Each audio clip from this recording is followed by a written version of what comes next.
जय श्री कृष्ण। राधे राधे।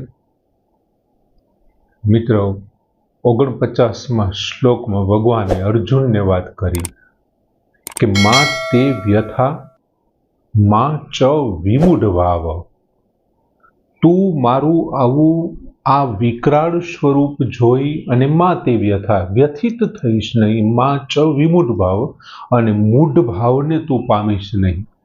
પછી બીજી એક સલાહ આપી કે વ્યપેત ભીહી, વ્યપેત ભીહ એટલે નિર્ભય થઈને, અને પછી બીજું કીધું પ્રીત મનાહ, પ્રસન્ન મનવાળો થઈને, તું નિર્ભય થઈ અને પ્રસન્ન મનવાળો થઈ અને આ મારું તેજ રૂપ તત એવ તેજ રૂપને એટલે કે આ ચતુર્ભુજ શંખ ચક્ર પદ્મ અને ગદાધારી મારું જે આ રૂપ છે તે જ રૂપને પછી પ્રપશ્ય શબ્દ મૂક્યો, તું સારી રીતે જોવો એમને।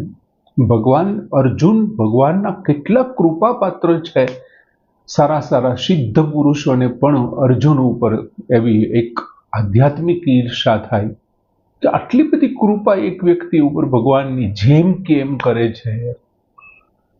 વિશ્વરૂપની ઈચ્છા કરી, યોગ્યતા ન હોવા છતાં યોગ્ય બનાવીને બતાવ્યું।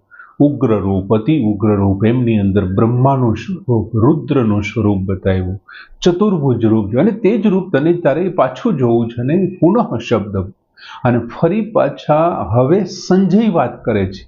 સંજય કે છે રાજાને, ધૃતરાષ્ટ્રને વાત કરે છે। અને 50મા શ્લોકમાં સંજય ઉવાચ, સંજયે કહ્યું ઇતિ અર્જુનમ વાસુદેવઃ તથા ઉક્ત્વા સ્વકમ રૂપમ દર્શયામાસ ભૂયઃ આશ્વાસ્યામાસ ચ ભીતમ એનમ પુનઃ સૌમ્ય વપુઃ મહાત્મા। શું કે છે સંજય કહ્યું, સંજય શું કહે છે કે વાસુદેવ, વાસુદેવ ભગવાને અર્જુનમ, અર્જુનને, ઇતિ એટલે આ પ્રમાણે, ઉક્ત્વા એટલે કહી, વાસુદેવ અર્જુનમ ઇતિ ઉક્ત્વા, વાસુદેવ ભગવાને અર્જુનને આ પ્રમાણે કહીને, ભૂયઃ, ભૂયઃ એટલે ફરીથી, ફરીથી, પછી તથા, તથા એટલે તે પ્રમાણેનું, તેવું અથવા તેવું જ અથવા એવું જ, સ્વકમ રૂપમ દર્શયામાસ, પોતાનું ચતુર્ભુજ રૂપ દર્શયામાસ એટલે દેખાડ્યું। ભગવાન વાસુદેવે અર્જુનને આ પ્રમાણે કહી, આ પ્રમાણે કહી એટલે પૂર્વ શ્લોકમાં તું ડરીશ નહીં, નિર્ભય થઈ જા, પ્રસન્ન ચિત્તવાળો થઈ જા, અને આ પ્રમાણે કહી અને પછી ભગવાને શું કર્યું તો કે પછી સ્વકમ રૂપમ દર્શયામાસ, પોતાનું રૂપ બતાવ્યું, પોતાનું ચતુર્ભુજ સ્વરૂપ એમને બતાવ્યું। અને પછી શું કર્યું, પછી લખ્યું છે મહાત્મા, મહાત્મા શ્રી કૃષ્ણએ, મહાત્મા શ્રી કૃષ્ણએ પુનઃ, પછી મહાત્મા શ્રી કૃષ્ણએ પછી સૌમ્ય વપુઃ, સૌમ્ય મૂર્તિ એટલે દ્વિભુજ મનુષ્ય રૂપ, સૌમ્ય વપુઃ, વપુ એટલે શરીર, સૌમ્ય એટલે શાંત, એટલે સૌમ્ય મૂર્તિ એટલે કે દ્વિભુજ મનુષ્ય રૂપ ભૂતવા એટલે થઈને, પછી મહાત્મા શ્રી કૃષ્ણએ સૌમ્ય શરીર, સૌમ્ય મૂર્તિ એટલે દ્વિભુજ રૂપ મનુષ્ય સ્વરૂપ થઈને, એનમ ભીતમ આ ડરી ગયેલા અર્જુનને આશ્વસ્યામાસ, આશ્વાસન આપ્યું, આ ડરી ગયેલા અર્જુનને આશ્વાસન આપ્યું। સંજયે પહેલા એવું કીધું કે ઇતિ અર્જુનમ વાસુદેવ ઉક્ત્વા, વાસુદેવ ભગવાન શ્રી કૃષ્ણએ અર્જુનને આમ કહીને, હવે આમ કહીને એટલે પૂર્વ શ્લોકની સંજય વાત કરે છે। અર્જુને જ્યારે ભગવાનને ભલામણ વિનંતી કરી, પ્રાર્થના કરી કે મને તમે હવે તમે તમારું ચતુર્ભુજ રૂપ ધારણ કરી લ્યો, આ રૂપથી હું ખૂબ ડરી ગયો છું, અને અર્જુનની પ્રાર્થનાનો સ્વીકાર કરી અને ભગવાને અર્જુનને પણ કહ્યું કે તે મારું જે વિરાટ સ્વરૂપ, એમની અંદર ઉગ્ર ને અતિ ઉગ્ર એટલે કે જે વિકરાળ સ્વરૂપ જોયું છે, એ વિકરાળ સ્વરૂપ મેં તને પ્રસન્નતાથી બતાવ્યું છે, તારી લાગણીથી, તારી ઈચ્છાથી બતાવ્યું છે અને મેં મારી પ્રસન્નતાથી બતાવ્યું છે. અને એમના માટે તું હર્ષિત મેં હર્ષી એવું પણ કીધું તું, અદ્રષ્ટ પૂર્વમ દૃષ્ટવા હર્ષિત અસ્મિ. મેં પેલા ક્યારેય ન જોયું હોય એવું આ રૂપ જોઈને હું હર્ષિત પામ્યો છું. તો હવે તારે એ રૂપ જોઈને વ્યથિત થવાની જરૂર નથી, ભયભીત તું ન થા, તું પ્રસન્ન મનવાળો થા, તું નિર્ભય બની જા, પ્રસન્ન બની જા, પ્રસન્ન મનવાળો બની જા અને પ્રસન્ન મનવાળો થઈને તું હવે મારા આ રૂપને જોવે. આ જ વાત સંજય ધૃતરાષ્ટ્રને કરે છે ને એ જ વાત કે આ જ વાત કરે છે એમનો અર્થ અહીં એમનું તાત્પર્ય આ છે કે ઇતિ અર્જુનમ વાસુદેવ ઉક્તવા, અહીં એ ઉક્તવા એમના વડે સંજયે વાત કહી છે. પછી શબ્દ વાપર્યો છે તથા. તથા એટલે તેવું, તે પ્રમાણેનું અથવા તે જ પ્રમાણે. તથા એટલે તે જ પ્રમાણે એટલે શું? તો એક રીતે જોઈએ તો અર્જુને ભગવાનને વિશ્વરૂપ વખતે શું વાત કરી હતી કે તમને યોગ લાગતું હોય કે હું જોઈ શકવા માટે સમર્થ છું તો તમે મને રૂપ બતાવો. હવે ભગવાનને તો ખબર હતી કે ચર્મ ચક્ષુથી તું મારા વિરાટ સ્વરૂપને નહીં જોઈ શકે. એક સ્તંભ સ્થિત બ્રહ્માંડ, એક જ જગ્યાએ રહેલા આખા અનંત કોટી બ્રહ્માંડને જે હું સમાવીને બેઠો છું એ રૂપ તું આ ચર્મ ચક્ષુથી ન જોઈ શકે.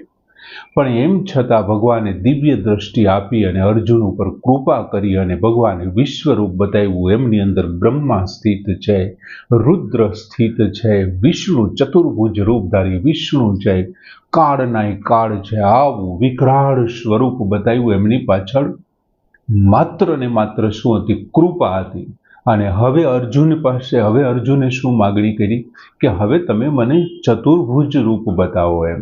અને તથા એટલે તે પ્રમાણે, જે પ્રમાણે ભગવાન કૃષ્ણએ અર્જુનને વિશ્વરૂપ બતાવ્યું હતું ને એ કૃપાથી બતાવ્યું હતું, તે જ પ્રમાણે પાછી અર્જુન ઉપર કૃપા કરી અને ભગવાન અર્જુનને એ ચતુર્ભુજ રૂપ બતાવે છે. આમાં અર્જુનની કોઈ યોગ્યતા, કોઈ સાધના, કોઈ તપ કે કંઈ આમાં કારણરૂપ નથી. માત્ર ભગવાનની કૃપા જ આમાં કારણરૂપ છે, સિવાય બીજું કંઈ નહીં. પછી એક શબ્દ વાપર્યો છે આ શ્લોકમાં ભૂયઃ. ભૂયઃ એટલે ફરીથી. હવે અહીં ફરીથી શબ્દ શું કામ વાપર્યો? તો કે અર્જુને એક વખત ભગવાને જેવું વિશ્વરૂપ દેખાડ્યું એ જ સાથે એમણે અર્જુને જોયું કે આમાં કમલાસ્થ, કમલના આસન ઉપર બિરાજેલા બ્રહ્માણમ ઈશમ દેવાહ દેવ દેહે, હે દેવાધિ દેવ, તમારા દેહની અંદર, તમારા શરીરમાં કમલાસ્થ, કમળના આસન ઉપર બિરાજેલા હું બ્રહ્માને પણ જોઈ રહ્યો છું. અને એ કમળની આસન ઉપર બિરાજેલા બ્રહ્મા છે તો કમળ દાંડી અને એ પદ્મનાભ ચતુર્ભુજ રૂપ વિષ્ણુને પણ હું જોઈ રહ્યો છું. અને આ રૂપને તે સેજ અમથું જોયું હતું, માત્ર એમની ઝલક જોઈતી. હવે આમના પહેલાના શ્લોકમાં ભગવાને શું કીધું? પ્રપશ્ય, તું સારી રીતે જો. હવે હું તને ફરીથી બતાવું છું. ભૂયઃ, ફરીથી. એક વખત તે દેવરૂપ જોઈ લીધું છે અને હવે તું ફરીથી જો, એવું કહેવા માંગે છે. પછી બીજી પંક્તિમાં સંજય કહે છે કે આશ્વાસ્યામાશ ચ ભીતમ એનમ ભૂત્વા પુનઃ સૌમ્યમ વપુઃ મહાત્મનાઃ.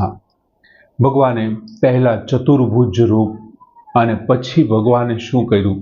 તો કે એકદમ ચતુર્ભુજ રૂપના દર્શન કરાવી અને ભગવાન પછી સૌમ્ય વપુઃ, સૌમ્ય મૂર્તિ, દ્વિભુજ રૂપ, જે મનુષ્ય અવતારનું જે રૂપ છે એ રૂપને મનુષ્ય રૂપ બતાવ્યું.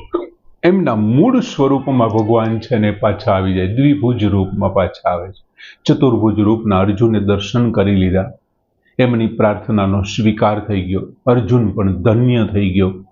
અને પછી ભગવાન છે એ પોતાનું આ સૌમ્ય વપુઃ પુનઃ ભૂત્વા એટલે થઈને પછી ભગવાન એના મૂળ સ્વરૂપમાં, જે સ્વરૂપને અર્જુન પોતાના સખા ગણતો હતો, જે સ્વરૂપને અર્જુન પોતાના સારથી ગણતો હતો, જે સ્વરૂપને અર્જુન પોતાના એક બેસ્ટ હેલ્પર ગણતો હતો, એ રૂપમાં ભગવાન આવી ગયા. એટલે હવે ભગવાનની દરેક વાત અર્જુન માની લેશે, સ્વીકારી લેશે. બાકી તો વિરાટ રૂપ વખતે તો અર્જુન એ પણ ભૂલી ગયા હતા કે આ સામેવાળો કોણ છે. એક વખત કીધું તું કહત્વમ, ઉગ્ર રૂપ ધારણ, ઉગ્ર રૂપ ધારણ કરેલા કહત્વમ, તમે કોણ છો? અને પછી એ સૌમ્ય રૂપ ધરેલા ભગવાન કૃષ્ણએ અર્જુનને શું કર્યું? આશ્વસ્યામાશ, આશ્વાસન આપ્યું. ભગવાન તો આપણને પ્રશ્ન એમ થાય તો ભગવાન કૃષ્ણ કેવા હતા? એમ ચતુર્ભુજ રૂપ હતા કે દ્વિભુજ રૂપ હતા? તો કે ભગવાન કૃષ્ણ કાયમને માટે છે એ દ્વિભુજ રૂપ છે, બે હાથવાળા જ છે, મનુષ્ય રૂપધારી છે. પણ જ્યારે એમને જરૂર પડે ને ત્યારે એ ચતુર્ભુજ રૂપને ધારણ કરી લેતા અને ચતુર્ભુજ રૂપ થઈ જતા. બીજું 10મા અને 11મા અધ્યાયમાં 10મા અધ્યાયની અંદર ભગવાને વિભૂતિઓના વર્ણનની વખતે પોતાની જે મહાનતા છે, પોતાનો પ્રભાવ છે, પોતાનું સામર્થ્ય છે એ બતાવવા માટે અને વિશ્વરૂપ બતાવવામાં જે પોતાનો પ્રભાવ બતાવ્યો છે, આ જે પ્રભાવ, ભગવાનનું સામર્થ્ય, ભગવાનની મહાનતા, આમને જો કોઈ જાણી લે ને તો એમને સંસાર બંધનમાંથી છુટકારો મળી જાય. સંસાર પછી એમના માટે બંધનરૂપ નથી રહેતો. એમ બીજું આપણે વિચાર તો કરો કે ભગવાન